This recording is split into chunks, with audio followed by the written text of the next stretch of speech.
हमारा मन एक बेलगाम घोड़े की तरह होता है। अगर उस पर काबू ना पाया जाए तो वो न कभी हमारी सुनता है और न ही हमारे अनुसार कार्य करता है, क्योंकि बेकाबू मन कभी भरता ही नहीं और मन की चाह हमेशा बढ़ती ही जाती है। आज की ये खिलाड़ी मोटिवेशनल कहानी भी हमारे मन और इच्छाओं से जुड़ी है। आज की इस मोटिवेशनल स्टोरी के जरिए आप सीखेंगे कि किस तरह हमारा मन जब हमारे काबू में नहीं होता है तो क्या होता है। साथ ही इन कहानियों से आप ये भी सीखेंगे कि किस तरह हमें अपने मन को कंट्रोल करना चाहिए और इसे इस तरह से ट्रेन करना चाहिए कि हमारा मन हमारी सुने, ना कि अपनी करे। तो चलिए शुरू करते हैं आज की मोटिवेशनल कहानी, जिसका नाम है मन का कुआं। एक बार एक राजा के महल पर बहुत भीड़ लगी हुई थी। भीड़ बढ़ती जा रही थी, हर कोई महल की तरफ जा रहा था। हुआ यूँ था कि उस दिन सुबह राजा के पास एक भिखारी आया और उस भिखारी ने राजा से कहा कि क्या उसे भिक्षा में कुछ कीमती चीज मिल सकेगी। राजा ने भी कह दिया कि कोई कमी नहीं है, जो चाहो मांग लो। लेकिन भिखारी ने एक बड़ी अजीब शर्त रख दी। उसने कहा कि वह भिक्षा तभी लेता है जब यह आश्वासन मिल जाए कि उसका भिक्षा पात्र पूरा भर दिया जाएगा। भिक्षु ने यह भी कह दिया कि मैं अधूरा भिक्षा पात्र लेकर नहीं जाऊंगा, अगर यह वचन दोगे तो ही भिक्षा लूंगा। राजा हंसा और कहा, तुमने मुझे क्या समझ रखा है? क्या मैं एक भिखारी का भिक्षा पात्र भी भर नहीं सकूंगा?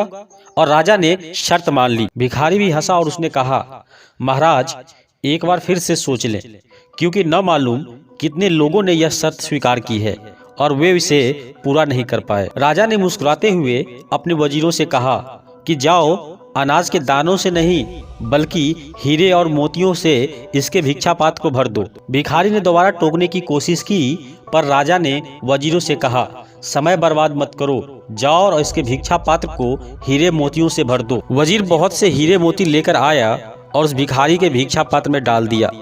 भिक्षा पात्र में डालते ही वो हीरे मोती कहीं खो गए और भिक्षा पात्र खाली का खाली रहा। सुबह से दोपहर हो गई, लेकिन वो भिक्षा पात्र खाली का खाली ही रहा। राजा को समझ नहीं आ रहा था कि आखिर यह कैसा भिक्षा पात्र है। सुबह से शाम हो गई, लेकिन वो भिक्षा पात्र अभी भी खाली था। आखिर में राजा भिखारी के पैरों पर गिर पड़ा और माफ़ी मांगने लगा। राजा ने कहा, मैं माफ़ी मांगता हूँ, बस आप इतना बता दे कि यह भिक्षा पात्र क्या है। क्या इसमें किसी तरह का जादू है या कोई रहस्य? उस भिखारी ने बताया, ये ना तो कोई जादू है और ना कोई रहस्य। एक बार मैं शमशान घाट से गुजर रहा था तो मुझे वहाँ एक आदमी की खोपड़ी पड़ी मिली और इसे मैंने भिक्षा पात्र बना लिया। और मैं खुद ही हैरान हूँ कि इंसानी मन से बनी ये खोपड़ी कभी भरता ही नहीं। दोस्तों, हर एक मोटिवेशनल और मोरल स्टोरी की कहानी से हमें कुछ न कुछ सीखने को मिलता है।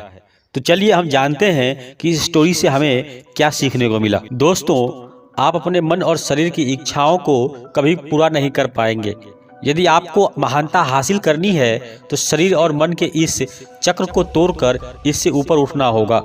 हमारा मन लालच से भरा होता है, इसे कभी नहीं भरा जा सकता। लोग सिर्फ इस भ्रम में जीते हैं कि शायद कल मेरा मन भर जाएगा, लेकिन ईश्वर ने मन को बनाया ही इस तरह है कि उसे भरा नहीं जा सकता।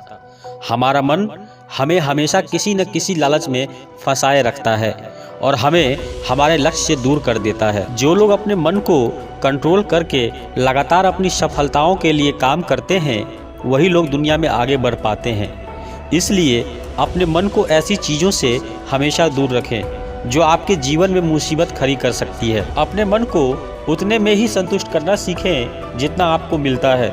ज़रूरत से ज़्यादा चीज़ों की चाहत रखना अक्सर हमारे दुखों का कारण बनता है।